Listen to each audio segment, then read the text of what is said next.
We're still not quite taking it seriously enough. Mike Fisher in Frisco, quarantined, in the shadow of the star, still going on my walks and seeing a few too many people in the park. Not as many as we did a day ago or a week ago or a month ago. Many of us are starting to get it.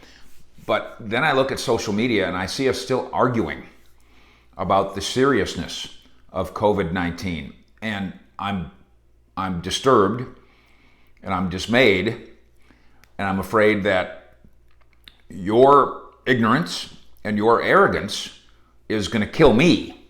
See, I don't mind if you kill yourself. That's really your business. If there was a way for you to be a drunk driver all by yourself and you crash into your own tree, and you just do damage to your own self, killing yourself, and do damage to your own tree, I'm sorry. I'll come to the funeral.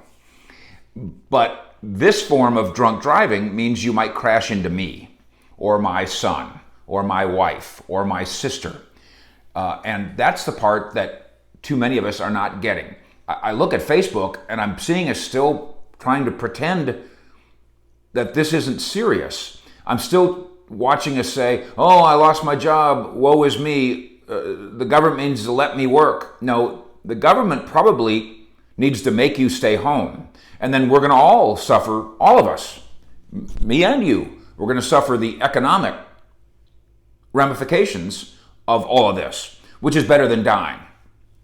I'm going to give you this, and I'm not going to try to do this too often here in this format, but I feel obliged, and this is very apolitical, by the way. It doesn't matter who you voted for. Coronavirus doesn't give a shit who you voted for. Richie Whitt, longtime friend and colleague, writing his Wit's End column. You can find it on social media. I'll link to it below. Writes, and I'm going to read this, so I hope you'll bear with me. I think you'll think it's worth it.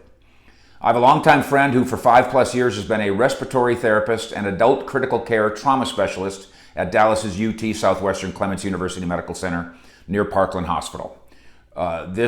This friend of my friend, Richie Whitt, is a nurse. She is not formally trained, or wasn't, to combat coronavirus. Nevertheless, she's been called upon, like so many brave first responders, to volunteer because of all the patients that are rolling in. The absence of everything we need, including doctors and nurses, and in she goes.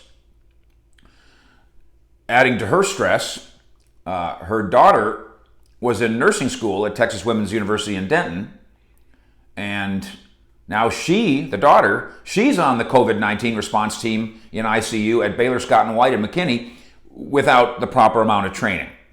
Here's a text that this nurse sent to my man Richie Whitt, and this text isn't as personal as you think. In other words, it's not her to Richie.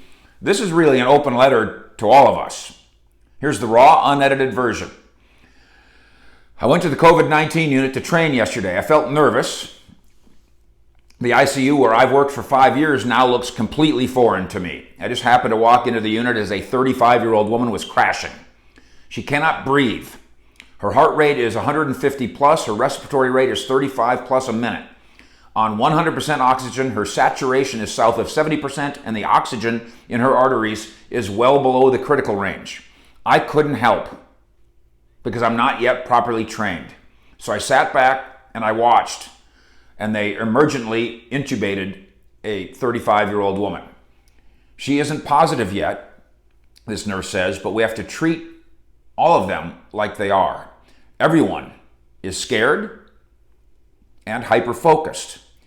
She writes, I couldn't get over seeing a pulmonary attending and an anesthesia attending wearing all of the equipment, nurses telling them how to put it on and how to take it off, and where they can do it all safely. The doctors look stressed and scared. That was unsettling. I've never seen these men look like that.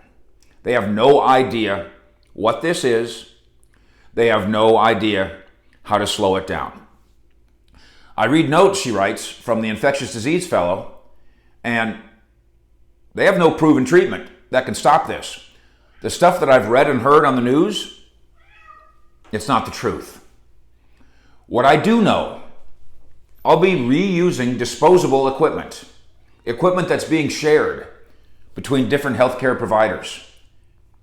One very seasoned nurse is standing next to me right now. Quote, "Look at the patients. They're dressed in spacesuits, and we have only coffee filters tied to our face." Yes, she writes, we are essential, but we are disposable.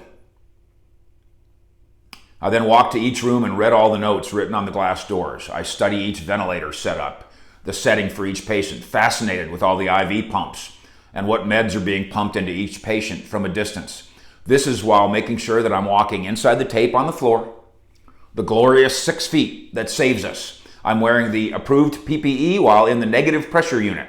The surgical mask I'm wearing is what I have, my shield, and I know it might not be enough. Starting tomorrow, there is a new employee entrance. When we come in, they will take our temperature and they will put a mask on us, meaning something must have happened to one of us. This nurse writes to Richie, "I volunteered to help these strangers. I volunteered to do this. I chose this career to help critically ill patients. It's a calling of a sorts that I experienced in my late 30s. She writes, "I wouldn't trade it for the world."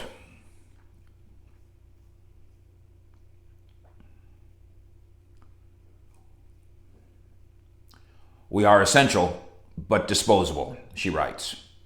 Do you get it?